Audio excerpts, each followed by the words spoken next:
अखण्डमण्डलाकारं व्याप्तं येन चराचरं तत्पदं दर्शितं येन तस्मै श्रीगुरुवे नमः।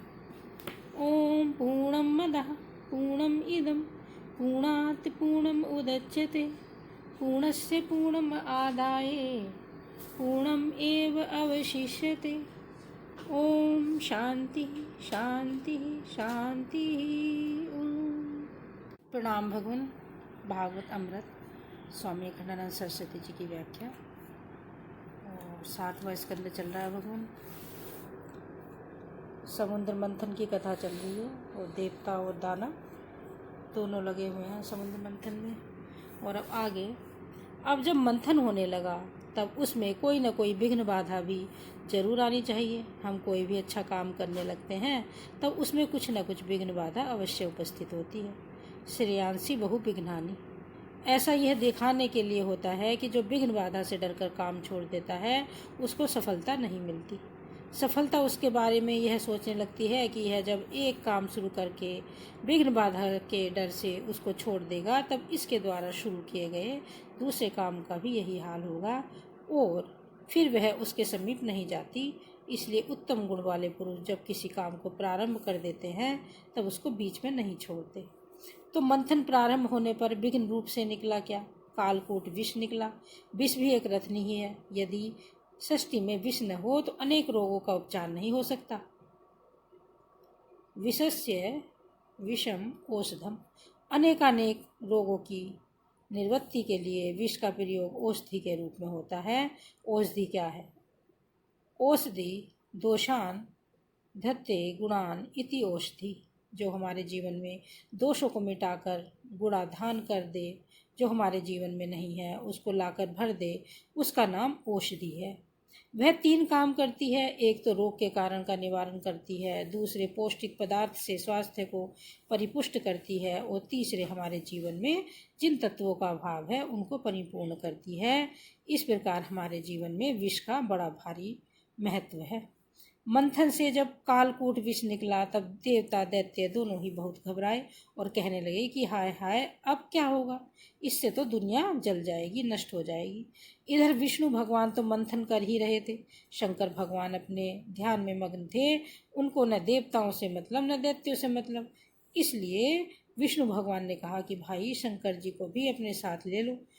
अब सब देवता दैत्य शंकर जी से प्रार्थना करने लगी कि महाराज, आप प्रलय के देवता हैं लेकिन अभी प्रलय का समय आया नहीं है और यह विष समय से पहले ही विश्व का प्रलय करना चाहता है।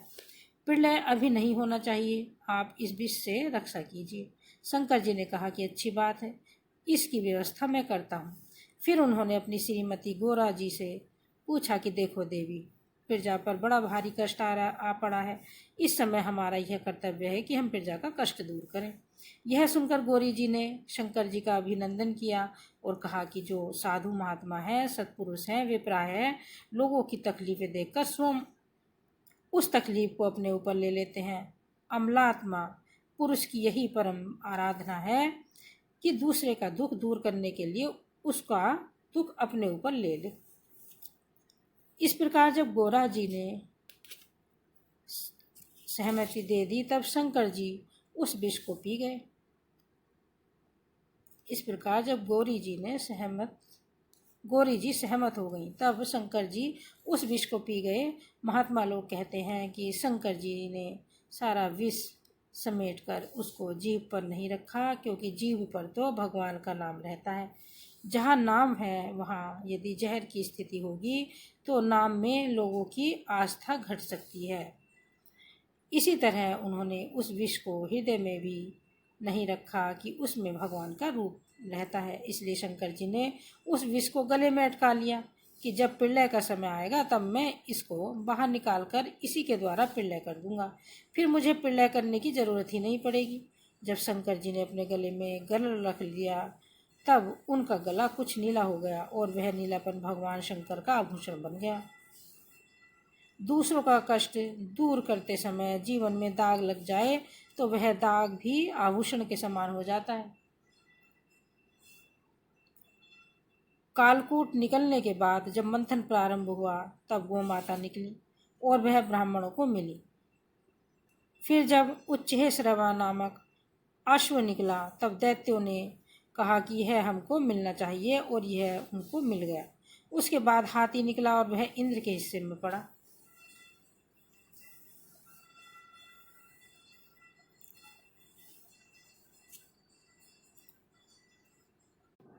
जब मंथन हो रहा था तब भगवान ने अपने कौस्तुभ से कहा कि अनादिकाल से मेरे गले में लगे हुए को आज जरा घुमाओ। इतने में वह समुद्र में जाकर पद्म राग मणि के रूप में प्रकट हो गया। पद्म रागो महादेव है, और प्रकट होते ही भगवान के गले में पहुंच गया।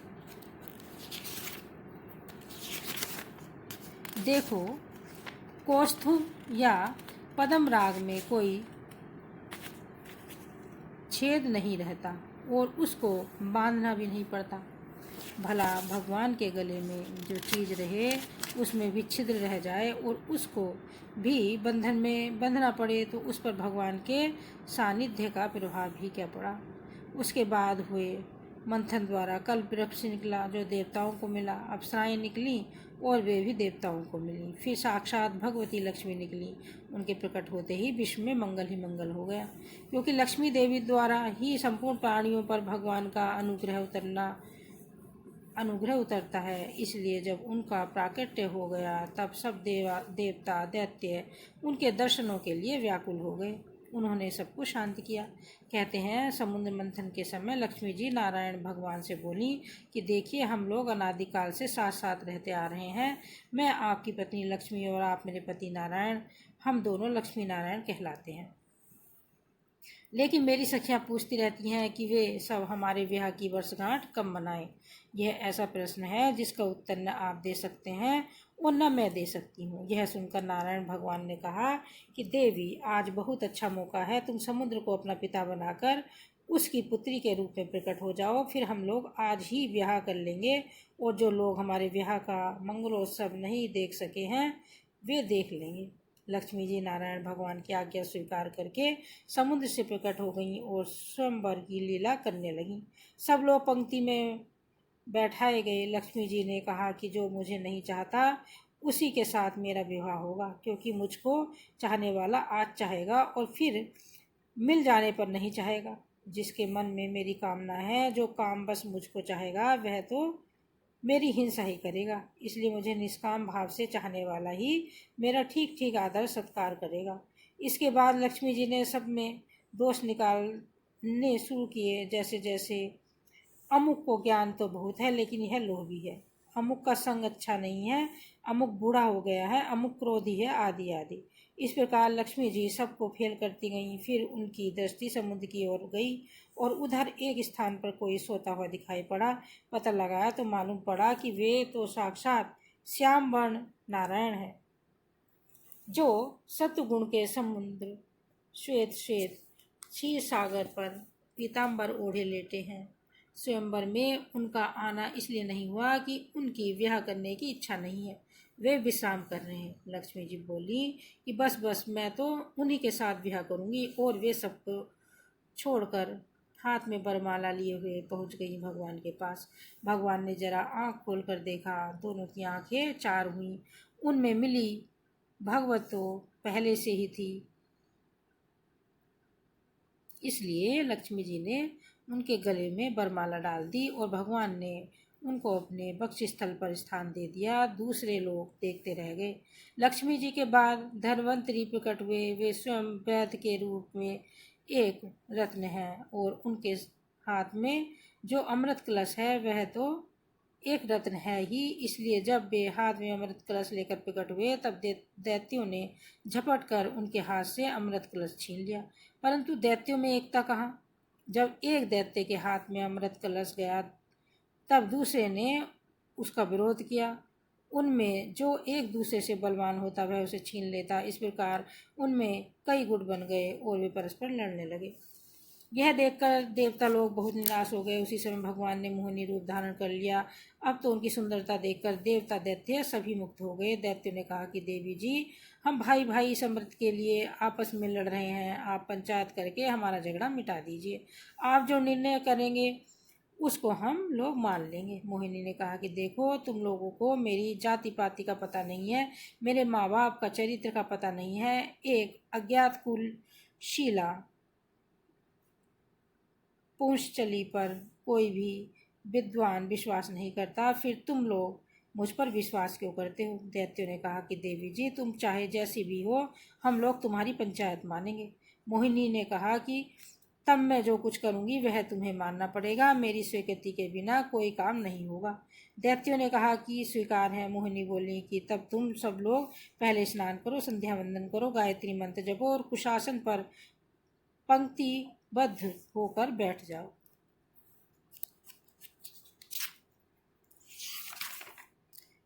अब तो जिन दैत्यों ने कभी यज्ञोपवीत नहीं पहना था, वे भी उस दिन यज्ञोपवीतधारी हो गए। उन्होंने स्नान किया और पवित्रता पूर्वक संध्या वंदन तथा गायत्री मंत्र का जप करते हुए पंक्तिबद्ध होकर बैठ गए। एक बार दैत्य बैठे, दूसरी ओर देवता बैठे। एक और दैत्य बैठे, दूसरी ओर देवता बैठे। मोहिनी ने फिर एक बार पूछा कि तुम लोगों को मेरी व्यवस्था मंजूर है? दैत्य देवताओं ने एक स्वर से कहा कि हाँ, मंजूर है। इसके बाद मोहिनी देवताओं की ओर से अमृत पिलाने लगी। बीच बीच में मुस्कुरा कर दैत्यों की ओर देखती जाए और इशारा करे कि तुम लोग जरा ठहरो, मैं इनको निपटाकर अभी तुम्हारी ओर आती हूँ।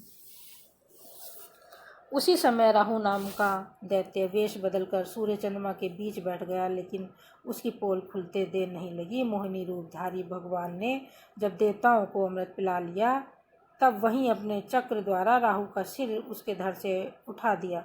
उसके शरीर के दो भाग हो गए, एक भाग राहु और दूसरा भाग केतु। इसके बाद दैत्य को पता चल गया कि मोहिनी ने उनके साथ धोखा किया है, छल कपट किया है। वे अपने अस्त्र शस्त्र लेकर मोहिनी की ओर दौड़े। मोहिनी ने अपने कपड़े और सिर के बाल उतार दिए, अपना सारा मेकअप मिटा दिया। साक्षात नारायण ही मोहिनी का रूप धारण किए हुए थे। उन्होंने सोचा कि अब यहाँ के झगड़े से उनका क्या काम, वे वहीं अंतर्ध्यान हो गए।